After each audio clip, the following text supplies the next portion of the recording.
let me, Mr. Garg, ask you this question. And, this has again created a lot of stir on social media because the finance minister in his speech spoke about cryptocurrencies.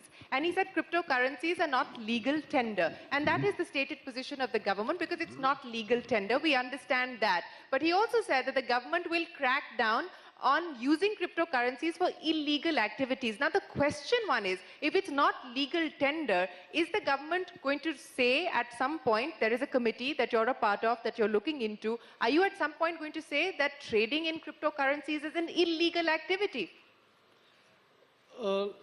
Let's not call them as cryptocurrencies, because that's what we don't believe, that they are currency or coin. Okay. So we have used the expression crypto assets. Okay.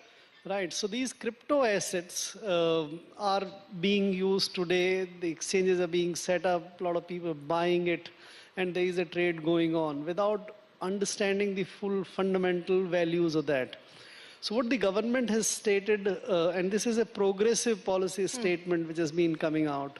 Once, a couple of weeks back, we said the government does not treat this as a currency and coin at all. Now in the budget speech, the finance minister said that we will not allow its use for the payment system and also payment of illegal activities. Right? Yeah. That has been stated, which would mean that the government would do something to make this kind of use of crypto assets illegal, will eliminate that. Now, thereafter, the crypto assets still remain. People may view, some people may find value in crypto assets still, despite there not being any fundamental value there for many others.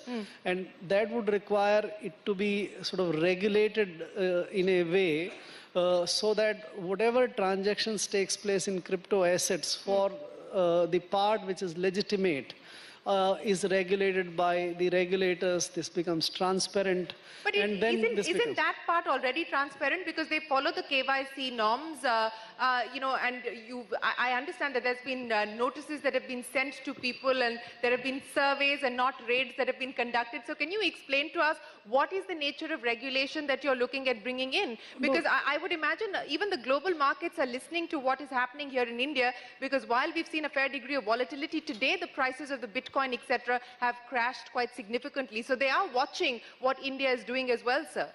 So the exchanges which have been set up currently are not the regulated exchanges. Nobody regulates them. They are in a way self-set up, self-regulated kind of thing. There is no legal requirement, statutory requirement for effecting certain kind of KYCs and transactions. There is no record of those transactions which is done today.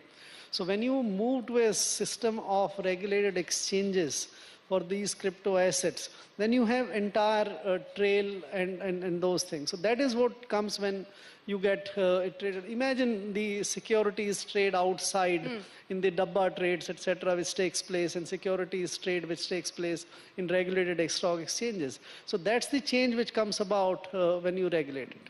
Okay, so when can we expect the committee to finalize its recommendations? Because there was a previous committee as well which put out its recommendations, which was never made public. So when can we expect regulation on this front? We hope now that within this financial year, the committee would finalize its recommendations, and then it would require legal changes, it would require regulatory assignment to be made, which regulator would do it.